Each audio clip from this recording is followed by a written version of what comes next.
Depuis ces dernières années, on entend beaucoup parler du Xanax, et c'est encore un médicament qui est souvent détourné de son rôle principal. J'en ai très brièvement parlé lors de la dernière vidéo sur le 2CB, donc on va approfondir tout ça ici. Le Xanax, c'est le nom générique donné à l'alprazolam, qui est une molécule faisant partie de la famille des benzodiazépines. Comme je le disais la dernière fois, les benzos sont des médicaments qui ont des propriétés sédatives, mieux relaxantes, ce qui veut dire qu'ils détendent les muscles, et antidépresseurs, et sont souvent indiqués en cas d'anxiété ou d'insomnie. Le Xanax, c'est l'un des plus connus, mais il faut savoir qu'il en existe beaucoup. Pour en citer quelques-uns, il y a le diazépam ou Valium, l'oxazépam ou Seresta, ou encore le bromazépam ou Lexomil, qui sont plus ou moins répandus, et avec des effets très proches, mais aussi quelques différences, notamment au niveau de leur type d'action, de leur durée, ou encore de leur demi-vie, qui est le temps nécessaire pour que la concentration sanguine d'un médicament dans l'organisme diminue de moitié. Mais comme d'habitude, on va pas trop compliquer les choses. Cette vidéo ne va pas contenir de trip report, je vais tout synthétiser dans cette partie, car pour dire vrai, les effets ne sont pas incroyables, ou plutôt beaucoup moins difficiles à comprendre que pour les autres prods abordés jusqu'ici. On va commencer par l'arrivée des effets. Comme je l'expliquais tout à l'heure, des benzos il y en a beaucoup, et même s'ils sont assez proches dans leur manière d'agir, il y a des différences, à commencer par l'arrivée des effets. Alors on va pas tous les faire, je vais juste prendre les extrêmes à chaque fois pour bien vous montrer la différence. On va commencer par le Xanax qui est l'un des plus rapides à agir. Son échelle d'action peut grandement varier en fonction des personnes. Les effets peuvent arriver entre 5 et 10 minutes si pris en sublingual, c'est-à-dire en dessous de la langue, et jusqu'à 1h30 à 2h par voie orale.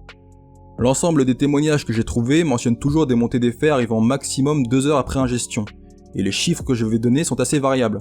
Tout d'abord parce qu'il existe beaucoup de benzos, mais aussi parce que chaque personne réagit différemment, mais c'est déjà une bonne approximation. Pour la durée des effets côté Xanax, c'est généralement entre 2 et 4 heures, mais pour comparer, il existe des temps d'action plus longs, comme le flurazépam, qui peut durer entre 6 et 9 heures, ou encore des temps d'action plus courts, comme le triazolam, qui peut durer entre 1 et 2 heures. Alors à quoi peut-on s'attendre au niveau des effets ? Eh bien, tous les muscles se détendent un peu comme après un orgasme, le côté bonheur en moins.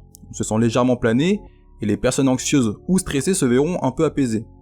Pour le côté sédatif, je dirais que ça ne pousse pas forcément à s'endormir. En fait, je dirais que ça s'adapte au contexte, ce n'est pas non plus comme un somnifère. Disons plutôt que ça nous place dans des conditions favorables pour passer une bonne nuit. Tout à l'heure, je parlais des différentes actions que pouvaient avoir les benzos. Certains vont être par exemple plus adaptés sur une réduction de l'anxiété, quand d'autres auront de meilleures caractéristiques hypnosédatives. Alors des fois, certaines personnes disent qu'il est possible de ressentir une phase euphorique.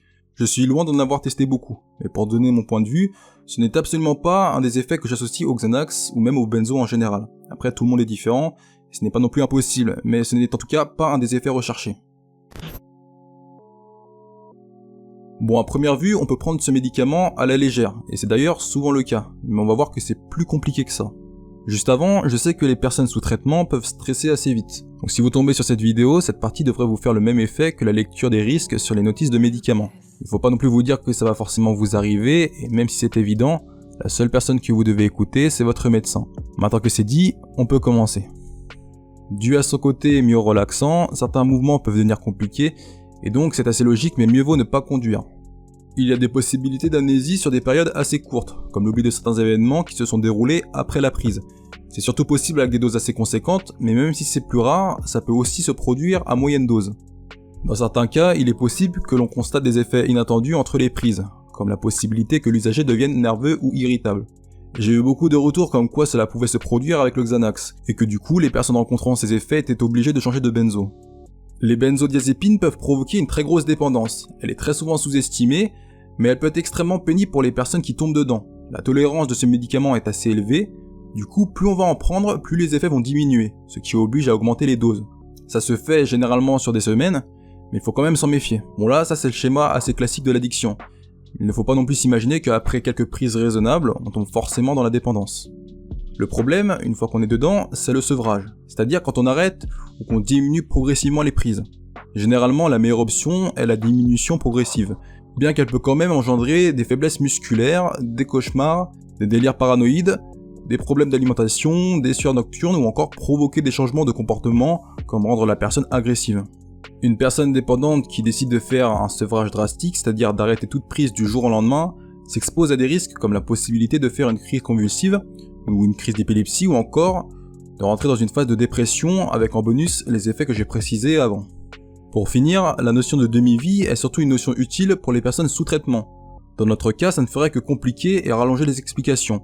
Et pour les personnes en sevrage, même si je suppose qu'une grande partie connaissent déjà bien le sujet, c'est toujours intéressant d'aller se renseigner dessus. Bon, maintenant que vous êtes un peu plus au courant sur les effets des benzos, on va parler de leur combo avec d'autres prods. Les benzos sont connus et généralement utilisés pour calmer les bad trips trop intenses, mais comme je le disais l'autre fois, ils ne peuvent pas être pris avec n'importe quelle drogue. Ils interviennent à des moments où les angoisses et les peurs peuvent provoquer un danger, mais on parle évidemment de très gros bad trips. Ils permettent alors de ralentir, voire stopper les mauvaises pensées, et recaler l'usager dans un mood plus calme, mais n'arrête pas le trip pour autant. Parfois, le simple fait d'en avoir pris un permet une sorte d'effet placebo, qui calme plus ou moins la personne avant même l'arrivée des premiers effets. Vu que les bad trips sont très psychiques, on sait que ça va s'arrêter, on arrive plus facilement à contrôler ses pensées et à se rassurer. Maintenant, certaines familles de drogues doivent être évitées en combinaison, car un mauvais mélange peut par exemple provoquer une dépression respiratoire. Tout type d'opiacés ainsi que leurs dérivés morphiniques, c'est déjà à bannir. L'alcool, le GHB ou la kétamine sont aussi à éviter, et il faut toujours être bien au courant de la combinaison que l'on va tenter, même si je sais que généralement, les personnes qui se servent de benzo pendant leur trip sont déjà bien informées. Bon, je pense avoir à peu près fait le tour. Je sais que c'est moins intéressant qu'une vidéo sur le LSD ou même la kétamine, mais vu que c'est un sujet où les informations sont généralement assez confuses, je trouvais que c'était intéressant d'en parler. Faites gaffe à votre santé, informez-vous toujours en plus de mes vidéos. Ciao.